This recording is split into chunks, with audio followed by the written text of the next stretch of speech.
ప్రభాస్ అభిమానులు ఎంతో ఆసక్తిగా ఎదురుచూస్తున్న ఫౌజీ సినిమాకు సంబంధించి మరో కీలక అప్డేట్ వచ్చింది.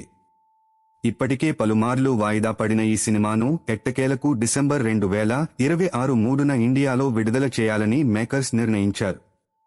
తాజాగా ఓవర్సీస్ డిస్ట్రిబ్యూషన్ రైట్స్ ను ఫార్స్ ఫిల్మ్ సంస్థ దక్కించుకోవడంతో రిలీజ్ విషయంలో మరింత క్లారిటీ వచ్చింది. ముఖ్యంగా విదేశీ మార్కెట్లలో ఫౌజీ డిసెంబర్ 2నే విడుదల కానుంది. అంటే ఇండియా రిలీజ్కు ఒక రోజు ముందే ఓవర్సీస్లో ప్రేక్షకుల ముందుకు రానుంది. దీంతో డిసెంబర్ 3న సినిమా విడుదల దాదాపు పక్కా అనే సంకేతాలు కనిపిస్తున్నాయి. హను రాఘవపూడి దర్శకత్వం వహిస్తున్న ఈ హిస్టారికల్ యాక్షన్ డ్రామా స్వాతంత్ర్యానికి ముందు జరిగిన కాలాన్ని నేపథ్యంగా తీసుకుంది. ఇందులో ప్రభాస్ ఒక సైనికుడి పాత్రలో కనిపించనుండగా ఇమాన్వి హీరోయిన్గా నటిస్తోంది. విశాల్ చంద్రశేఖర్ సంగీతం అందిస్తున్న ఈ సినిమాకు సంబంధించిన షూటింగ్ దాదాపు చివరి దశకు చేరుకుంది. ప్రస్తుతం ప్రభాస్తో పాటు స్పిరిట్ సినిమా షూటింగ్లోనూ బిజీగా ఉన్నారు. మరి ఈ డిసెంబర్లో ప్రభాస్ తన కొత్త అవతారంతో బాక్సాఫీస్ను షేక్ చేస్తాడా?